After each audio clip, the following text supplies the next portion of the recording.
Most men believe that attraction grows with effort.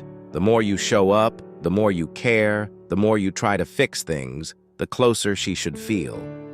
But for many men, the opposite happens. They put in more effort. They become more available. They communicate more clearly. And yet, she starts to pull away. This moment is deeply confusing, because from the man's perspective, nothing negative happened. There was no argument, no obvious mistake, no clear rejection. Just a subtle emotional distance. Many men describe it the same way. She used to feel warm. Now she feels distant. She says she needs space, but I don't know why. What makes this situation especially difficult is that most men respond by doing even more. More reassurance, more explanations, more effort. But this reaction is based on a misunderstanding of how attraction actually works on an emotional level. Attraction is not only about actions. It's not built through effort alone, and it's not sustained by constant availability. There is a psychological layer underneath all of this that most people never talk about.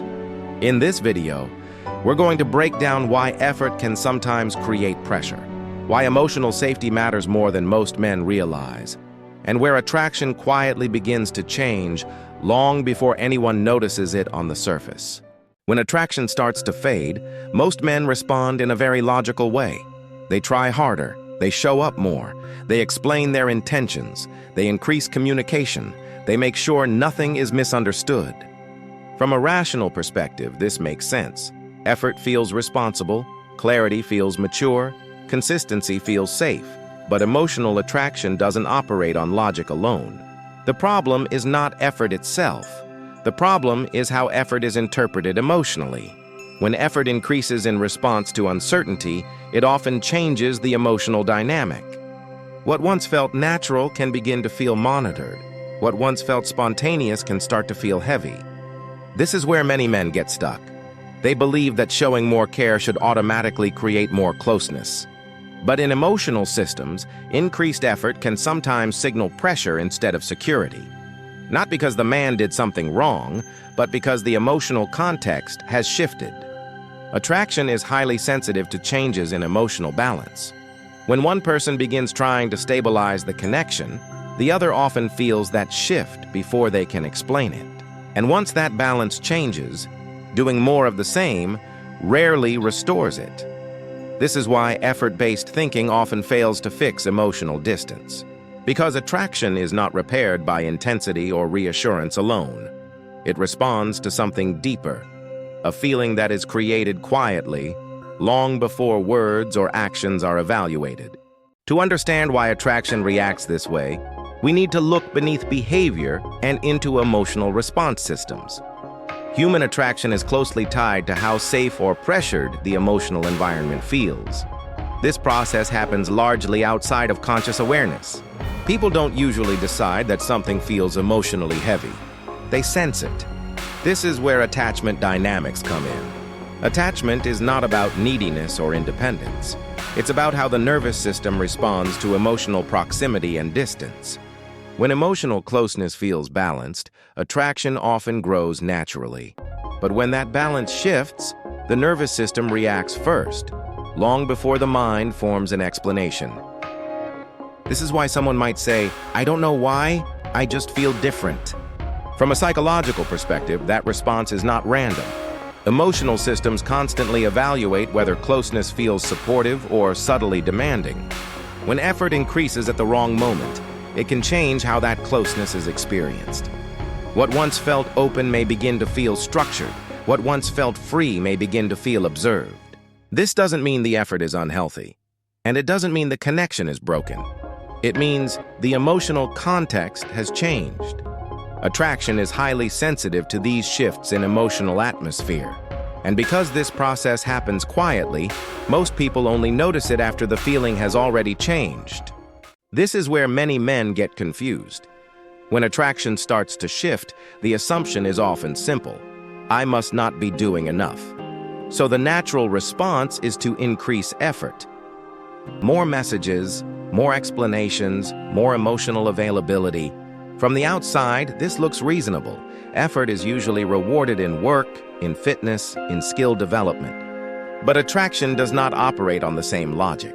Attraction responds less to intensity and more to emotional interpretation. When effort rises after a subtle emotional shift, it can be interpreted in a very different way than intended. What was meant as care may be felt as pressure. What was meant as clarity may be experienced as emotional weight. Most men don't realize this because they are responding logically, not emotionally. They are trying to stabilize the connection after sensing distance. But emotional systems don't respond to correction the way problems do. They respond to how the interaction feels. This is why attraction can decrease even when intentions are good. It's not about doing something wrong. It's about how timing and emotional context change the meaning of behavior. And without understanding this layer, men often work harder in the exact direction that accelerates the shift. Attraction does not respond to effort alone. It responds to interpretation, specifically how emotional signals are read within a certain moment. In early attraction, effort is often interpreted as interest. It feels light, positive, and validating. But once emotional uncertainty appears, the same behavior can be read differently. Not as interest, but as an attempt to stabilize. This is a critical distinction. Stability-seeking behavior signals emotional dependence, even when that is not the intention. And attraction tends to move away from signals that feel emotionally fixed. What it responds to instead is emotional autonomy. The sense that someone is present but not emotionally leaning, engaged but not anchored. This balance creates space for curiosity and emotional pull. Without it, attraction shifts from exploration to evaluation, from emotional movement to emotional monitoring. Most men never notice this transition because it happens internally, long before any words change. Understanding this doesn't mean withdrawing or playing games. It means recognizing that attraction is shaped by how emotional energy is perceived, not by how much is given. And once this layer becomes visible, the pattern many men experience finally starts to make sense. This pattern repeats for a reason. Not because men lack effort and not because attraction is unpredictable. It repeats because most men are taught to respond to emotional uncertainty with logic. They try to fix what feels unstable. But attraction isn't a problem to solve. It's a dynamic to understand. Once you recognize how interpretation shifts, how emotional autonomy affects attraction, and why timing changes meaning, the experience starts to feel different. Not because you're controlling outcomes, but because you're no longer reacting blindly. You stop chasing clarity and start understanding emotional movement. And that alone changes how interactions unfold. Some men stumble into this awareness slowly, through repeated confusion. Others learn it intentionally by studying how emotional triggers, attachment, and male psychology actually work together. If this perspective resonates, there are deeper frameworks that explore why certain emotional signals create pull and others quietly dissolve it. Understanding those frameworks doesn't make attraction mechanical. It makes it visible. And once it's visible, you stop feeling lost inside it.